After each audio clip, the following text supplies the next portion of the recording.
Lo primero de todo quería dar gracias a la organización por invitarme a estar hoy aquí y pasar un ratillo con vosotros, hablando sobre algunas de las herramientas de open source que utilizamos en Kairos para proyectos de datos.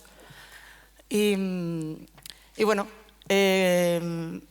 intentar que durante esta charla pues tengáis un poco de este overview de cómo trabajan los equipos de datos, porque cuando hablamos de equipos de datos, parece que siempre estamos hablando de científicos de datos, ¿no? De hecho, en la charla de ayer de Marta nos empezaron a hablar un poquito de este perfil que es el MLOps, ¿no? Que digamos que es el que hace el sueño realidad de los Jupyter Notebook, de los data scientists, ¿no? De coger ese Jupyter Notebook, ese modelo, y llevarlo al mundo real y productivizarlo. Pero cuando trabajamos en equipos de datos y empiezan a coger cierto volumen, digamos que la gente se empieza a especializar, ¿no? Entonces podemos tener perfiles de ciencia de datos, que son los data scientists. Podemos tener también los ingenieros de datos, que a mí me hace mucha gracia porque son como los eternos olvidados, ¿no? Y lo que decía Marta también del ratio entre el data engineer y data scientist dentro de las empresas es algo bastante interesante, ¿no?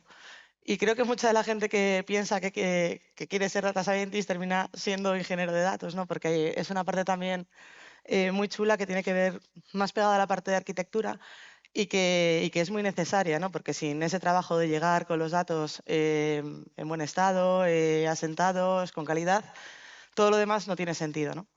Luego también tenemos los equipos de reporting, ¿no? El Business Intelligence, ¿no? Es decir, bueno, yo quiero crear todos estos cuadros de mandos con KPIs y OKRs de otras charlas que hemos estado viendo. Luego los MLOps, que como decíamos son los que cogen esos modelos y los productivizan. Y no solamente eso, sino también los monitorizan en el tiempo, ¿no? Porque los modelos están hechos con una imagen estática de unos datos de los cuales han aprendido algo y lo que hacen es transferir ese conocimiento a través de una serie de lo que sea, caja negra, reglas, y terminan sacando una salida, ¿no? Entonces eso se tiene que ir monitorizando con el tiempo para ver cuándo tenemos que volver a hacer un reentreno de un modelo. Y luego también todo el equipo del gobierno del dato, ¿no? Que también es como un poco el eterno olvidado, ¿no? Y que ahora es también algo que está empezando a cobrar mucha importancia dentro de las organizaciones, ¿no? El qué, quién, cómo, dónde, cómo estructuro todos estos datos, quién tiene acceso, cómo los vamos a usar, cómo no los vamos a usar, quién tiene permisos, ¿no? Y todos estos equipos además interactúan entre ellos. Es decir, el científico de datos de alguna forma tiene que pasarle el código o el modelo que quieren productivizar a la persona de MLOps para que lo ponga en producción. O la gente de ingeniería de datos, que suele ser la que vela más por la parte de la calidad del dato, aunque todos los componentes de un equipo de data deben de velar por la calidad del dato, digamos que ellos están en la fase más de la limpieza, ¿no? Y de ese preprocesado. Pero oye, es que hay preprocesados o hay limpiezas que no tienen que ver con tener nulos o tener un formato de fecha incorrecta. Tiene que ver con la calidad del dato real a nivel de negocio. Y eso también deberíamos monitorizarlo, ¿no? Entonces, pues bueno, durante la charla os voy a contar algunas de estas herramientas que utilizamos para poder coordinar a estos equipos. Y es que el landscape de tecnologías que tenemos dentro del área de datos, esta imagen es del 2021. Yo creo que saco la actualizada y cada vez ya es más pequeño. O sea, vosotros pensáis que de cerca no lo veis bien, pero es que de lejos tampoco se ve bien. Entonces, los equipos de datos al final trabajamos con un montón de herramientas que, oye, hay que conectarlas, tienen que tener coherencia. No solamente es lo que desarrollo, sino cómo lo desarrollo, dónde lo desarrollo. Y sabes que tarde o temprano te va a pasar algo como esto. ¿Sabes? Es esto de lo estoy viendo venir, lo estoy viendo venir, lo estoy viendo venir, ¿no? Entonces, por eso es importante que estemos coordinados y que estemos todos en la misma página de cómo interactuamos para poder hacer que este ecosistema no termine convirtiéndose en un monstruo. Algunas de las herramientas de las que os voy a hablar son estas que aparecen aquí, ¿vale? MLflow para toda la parte de tracking y gestión de modelos de Machine Learning dentro de los equipos. DTB, que lo utilizamos también para la parte más de transformaciones. Great Expectation para la parte de calidad del dato y Airflow para la parte de las ETLs, ¿vale?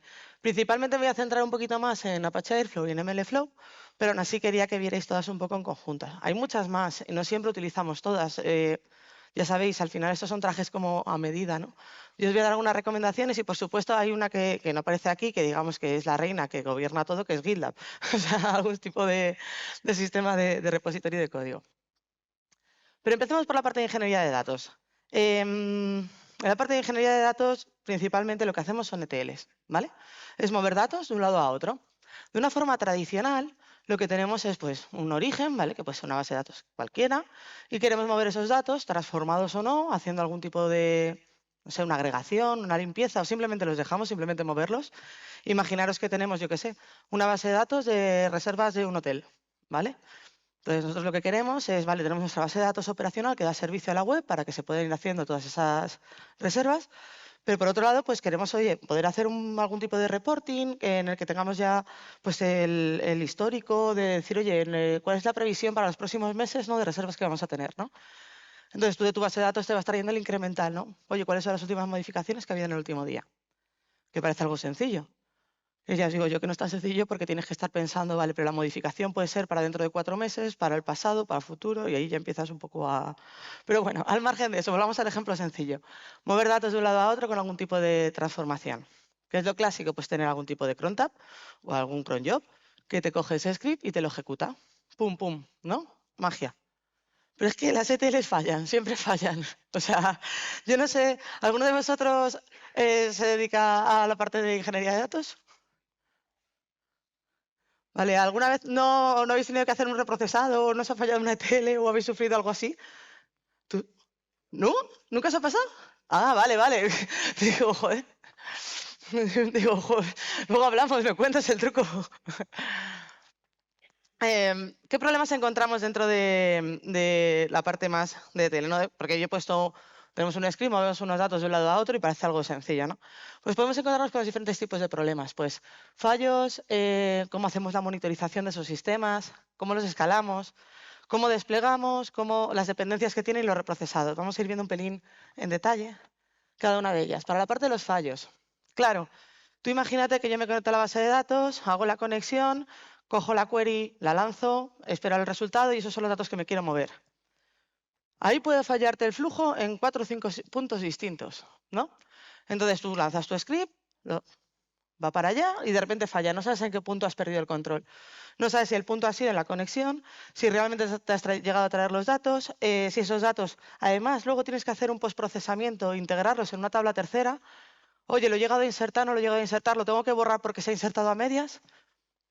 Pierdes mucho el punto de fallo, no sabes exactamente dónde. Soluciones que puedes hacerte de workaround. Es decir, bueno, pues me lo divido en trocitos de script pequeños y voy haciendo un sistema de logs que me empiezo a inventar, en el que voy poniendo un sello de tiempo para caja de ejecución de cada una de las partes de mi script. Y eso es una locura. Porque al final, cuando lo ejecutas una vez al mes, puedes más o menos hacerte con el tema. Pero cuando lo tienes que ejecutar cada hora, y además tienes otras 300 ETLs más, pierdes mucho el control de qué es lo que está ocurriendo. Y si ya además, lo que os comentaba antes, quieres hacer, es decir, bueno, me ha fallado, voy a volver a ejecutarlo. Vale, pero ¿dónde has perdido el punto de fallo? Ah, pues es que había hecho una inserción ya en la tabla destino. Ostras, pues te tienes que ir a borrar la tabla destino, tienes que volver a ejecutar tu script, que parece algo sencillo, pero muchas veces están parametrizados, tienes que cambiar la configuración del script, o sea, ya estás tocando el script para reejecutarlo, se convierte en algo bastante desagradable. La monitorización. Claro, tú cuando montas a lo mejor tu ETL por primera vez y te traes todos tus datos, ostras, tío, ha tardado 20 minutos, de puta madre, genial. Y ahí se queda hasta que un día de repente son las 10 de la mañana y el reporte que se genera tras haber ejecutado ese script no está. Dices, ¿qué ocurre? No, es que la ETL todavía está cargando. Es que la que tardaba antes eso, 20 minutos, ahora tarda 3 horas. Jo, pues eso deberías saberlo. Deberías saberlo. Porque a lo mejor tienes que cambiar ese script. A lo mejor no lo estás... No te estás trayendo, imaginaros, nos lo estamos trayendo con algún conector de Hadoop, en el cual, pues, yo que sé, puedes paralelizar y hacer pues que la query te tarde mucho menos. ¿Por qué no lo estás haciendo? Porque no sabes que te está tardando tanto. Entonces, es importante saber cómo va evolucionando y el tiempo de ejecución de cada una de nuestras ETLs. También las dependencias. Como os decía antes, bueno, pues un workaround era coger tu script súper tocho, partirlo en trocitos, uno no tienes la conexión, en otro la query, en otro la transformación y en otro la inserción en la esta final. Vale, y si te falla la conexión, ¿se ejecuta el resto? ¿No se ejecuta? luego tienes que ver si eso ha impactado realmente o no, ha insertado en tu destino. Tú quieres que si no puedes ni conectarte, que no haga nada, ¿no? Pero claro, ¿cómo controlas eso cuando tienes un montón de mini scripts que lo puedes hacer, obvio, pero se complica? Y luego la escalabilidad, ¿no? Pues eso, lo que os decía, con un flujo, con una TL a lo mejor sí que te funciona, pero a lo mejor cuando empieza a escalar, pues ya no tanto, ya no es tan sencillo. El debugging y la espeleología del log, como yo denomino, espeleología del log, se hace muy complicada. Y luego también la parte de despliegues, actualizaciones, modificaciones constantes. Claro, si tú modificas tu script y además tienes algún sistema de monitorización integrado y no, o lo haces tú a mano, es una fuente de problemas para darle continuidad, ¿no? Al decir, vale, lo he modificado para mi script, pero la monitorización no está adecuada, entonces la monitorización deja de funcionar y hasta que no lo arreglas, ya tienes que empezar a pensar ese tipo de cosas, ¿no? Y luego los reprocesados. Joder, cómo nos gustan los reprocesados, a mí me encanta.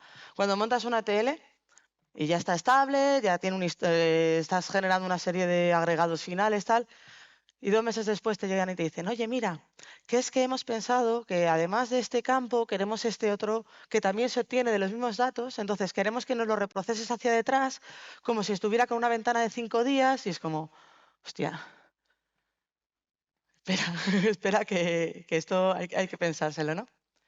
Y bueno, es un problema porque al final tienes que coger ese script, readaptarlo para reprocesados, en fin, es laborioso. Para todas estas cosas, nosotros utilizamos un software que se llama Airflow, que es un proyecto Apache desde el año 2016, es una plataforma de orquestación, ¿vale? Y está implementado en Python, interactúa con múltiples bases de datos, tiene un montón de conectores y adaptadores.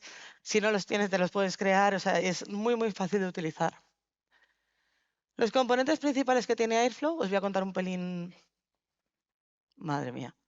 La arquitectura así un poco por encima, consta de una base de datos para toda la parte de los metadatos, porque lo que vamos a hacer es almacenar toda la información de las pipelines que se están llevando a cabo, ¿vale? Los estados en los que está, cuántas veces, el histórico, la última fecha que se ha ejecutado. Luego tienen otro componente que es el scheduler, digamos que es el motor, ese es el que se encarga de distribuir los trabajos que realmente se van a llevar a cabo. Y finalmente tiene una parte de web server, que es al final un dashboard, en el cual tú puedes ir viendo el estado de cada una de las pipelines. Como veis, tiene un aspecto de este estilo. Es muy sencillo, desde aquí puedes incluso lanzarlas, pararlas, reejecutarlas, ver la parte del log, ver el código que has ejecutado en cada una de ellas. Es decir, hostia, es que hice un cambio, hice un workaround el domingo pasado porque había un problema con la tele, estaba tardando muchísimo, me metí, lo cambié a mano y se quedó ahí el cambio. Pues tienes el código que se ejecutó. Lo bueno de Airflow es que está basado en grafos dirigidos a cíclicos, ¿no? Entonces, cada uno de los nodos son tareas. Estas tareas están unidas con dependencias y tienen un orden, ¿vale? Estas tareas ya te vienen algunos tipos predefinidos que puedes utilizar. Si el que tú quieres usar no está, siempre lo puedes implementar. Pero vamos, que tienen los básicos y muchos más. Es decir, al final vas a terminar trabajando con el Bash Operator, el Python Operator y 2 o 3 más. Además, entre nodo y nodo, claro, tú tienes ahí una ejecución. Imagínate, una es conectarte a una base de datos, extraer información, otra es procesarla, otra tercera es, oye, vete a MLflow y cógeme el último modelo que tengo registrado para ejecutar en cierta analítica y finalmente ejecutarla, ¿no? Claro, estos nodos no tienen contextos unos de otros. Para eso utilizamos una cosa que son las XCOM, que nos permiten pasar parámetros para luego poder tomar decisiones. Para que os hagáis una idea, un DAG tiene este formato, es muy sencillo, ¿vale? Importamos librerías, definimos el nombre del DAG, le definimos sobre todo el scheduler interval, que es como el cron tab, ¿sabes? Todos los días, a qué hora, con qué frecuencia, etcétera. Y luego finalmente definimos tareas. Estas tareas, como habíamos dicho, al final pues son los nodos de ejecución que tú quieres llevar a cabo. Puedes ejecutarlas desde aquí directamente, las puedes crear, puedes importarte otro fichero donde las tengas definidas. En fin, empiezas a jugar y defines todas sus tareas. Y finalmente la parte de abajo, uy, no consigo. La parte de abajo lo que haces es indicar el orden en el que deben llevarse a cabo. Es decir, pues mira, la tarea 1 se ejecuta antes de la tarea 2. O no ejecutes la tarea 3 hasta que la 1 y la 2 hayan terminado. Puedes hacer cosas de ese estilo para decir, oye, hasta que a lo mejor no me traiga toda la información, no quiero continuar. O quiero hacer 4 reintentos. O puedes decirle que haga los reintentos que tú quieras, en plan de espérate tanto tiempo y vuelvo a hacerlo. Luego, más por la parte de ciencia de datos, tenemos otros problemas diferentes, ¿no? Tenemos entornos de trabajo y herramientas distintas. Al final, pues está el que trabaja con RStudio, está el que trabaja con un Jupyter Notebook, está el que trabaja en local con un BIM porque es un clásico y dice que todo lo demás le agobia. En fin, cada uno pues trabaja con lo que quiera y con el entorno que quiera. Hay gente que dice, pues es que yo trabajo dando directamente pues en un Jupyter de Databricks o en donde sea, ¿no? Luego además también podemos tener nulo versionado de los modelos. Eso es una movida, ¿no? Porque dices, joder, hablaba Marta en la charla de ayer, oye, es que yo cuando en mi flujo de trabajo, yo no solamente genero un código, genero un modelo, genero un preprocesado, genero una serie de cosas adicionales, ¿no? Que es importante tener y mantener, ¿no? ¿Por qué? Porque si tú luego quieres actualizar, quieres decir, oye, ¿dónde está la última versión? O algo que es muy típico también en los equipos de datos es, oye, vamos a hacer una prueba de concepto. Vamos a intentar ver si hay viabilidad, vamos a dedicarle un par de semanas a hacer este proyecto, ¿no? Entonces, haces un par de semanas el proyecto, eso se queda ahí parado y a los 6 meses dicen, oye, podríamos retomarlo y tú, ostras, ¿dónde está? ¿Con qué datos se ejecutó? ¿Dónde está el resultado? ¿Dónde está el código? ¿No? Ese es un problema. Luego también la comparación de modelos y evaluación. Es decir, yo puedo estar en mi equipo, 2 o 3 personas trabajando en un mismo modelo, pero necesitamos poder compararlos. O quiero compararlo cuánto de bueno es con respecto al que hice ayer, porque he estado ajustando una serie de parámetros. O quiero comparar el XGBoost con el, yo qué sé, con el Random Forest que ha montado no sé quién para ver cuál es la que tiene mejor métrica. Y luego también quiero poder automatizar estos modelos y estos reentrenos. O sea, quiero poder no tener que estar cada vez que quiero ejecutar o cada vez que quiero reentrenar un modelo que ya lo tengo parametrizado, volviendo a empezar desde mi Jupyter Notebook, ¿no? Para eso utilizamos MLflow, ¿vale? Que es una plataforma, también es open source, para todo el ciclo de vida de proyectos de Machine Learning.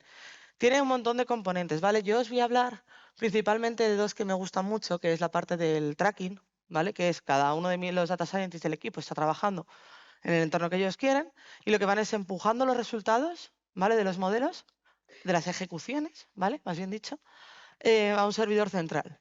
Y luego también tiene otra parte, que es la del MLflow Registry, que te permite registrar los modelos que los estás trabajando. De tal forma que yo luego desde Airflow puedo llegar y decir, oye, dame cuál es el modelo que está tagueado como producción, que es el que quiero ahora mismo ejecutar. Y de esa forma pueden comunicarse los equipos de Data Science y de Ingeniería de Datos. Los componentes de MLflow también son muy básicos, tienen un montón de arquitecturas. Yo os pongo aquí una, que es la parte en la que en el localhost pues estamos trabajando con las librerías necesarias de MLflow y empujamos al servidor remoto pues toda la parte del tracking que vayamos haciendo. Luego, por otra parte, el propio MLflow tiene pues una base de datos principalmente para la parte del metadata y luego también contamos con una parte para un bucket para almacenamiento de los artefactos, que bien puede ser pues un S3 o puede ser un Minion, no hace falta tampoco tener nada en la nube, o sea, que es compatible con la nube, pero que también se puede hacer. MLflow, aquí os pongo una captura de lo que es el dashboard en el cual podemos ver los experimentos, ¿vale? Cada uno de los experimentos son cada uno de los modelos que queremos. Un conjunto de modelos o sea, un modelo puede tener varios experimentos, ¿vale? Entonces vas a ir probando y vas a poder ver desde métricas, parámetros, vas a poder compararlos y es muy sencillo también utilizar. Os pongo aquí un ejemplo. Bueno, estamos haciendo una analítica, importamos las librerías, transformamos los datos y empezamos a generar el modelo. Y finalmente lo que tenemos que hacer es añadir la parte del log. Es decir, voy a empezar a loguear contra MLflow todos estos parámetros o todas las métricas que vienen como resultado de mi modelo. Otras herramientas con las que también trabajamos son dbt y Great Expectation. Me queda poco tiempo, pero sí que quiero contaros que de la parte de Great Expectation me parece súper útil. No solamente para temas de monitorización y alertas de la calidad del dato, sino también para la parte de calidad del dato más a nivel de negocio. Es decir, le puedo pedir, por ejemplo, que me diga, oye, esta columna se está desviando de la media un 40%. O estoy empezando a tener más tipos de usuarios de este tipo en determinadas... O sea, puedes hacerle preguntas mucho más complejas que además te puede dar como, pues eso, un sistema de alarmas en las cuales puedes empezar a monitorizar un poquito más tu dato. Normalmente las herramientas las integramos de tal forma que desde Airflow podamos ejecutar y transformar con dbt, validar con Great Expectation y finalmente, pues bueno, la última carga donde la quieras dejar. Cuando lo integramos en los flujos de Machine Learning, directamente lo que hacemos es que desde Airflow nos conectamos al registry de MLflow para obtener el modelo que queremos desplegar en el momento. Todo esto además lo orquestamos con GitLab para tener siempre las últimas versiones de código ejecutado. Y luego también utilizamos una cosa que es el Knowledge Repo, que yo os recomiendo que le echéis un vistazo. Es también un proyecto de Airbnb en el cual pues lo utilizan más que nada es para centralizar toda la parte de la documentación, ¿vale? Si tenéis algún tipo de wiki, pues no pasa nada, pero al final, cuando en un modelo estás trabajando de forma discontinua o estás trabajando a lo largo del tiempo también, necesitas poder registrar todo lo que estás haciendo, porque que estés trabajando con un conjunto de datos versión X versus otro, te cambia totalmente el modelo y la reproducibilidad, que es lo que tú estás buscando, la pierdes. De tal forma que podemos tener dentro de este ecosistema, utilizando Airflow y MLflow, flujos para entrenamiento, flujos para monitorización de los algoritmos y flujos también para reentrenamiento. Y creo que nada más. No sé si me he pasado de tiempo muy bien.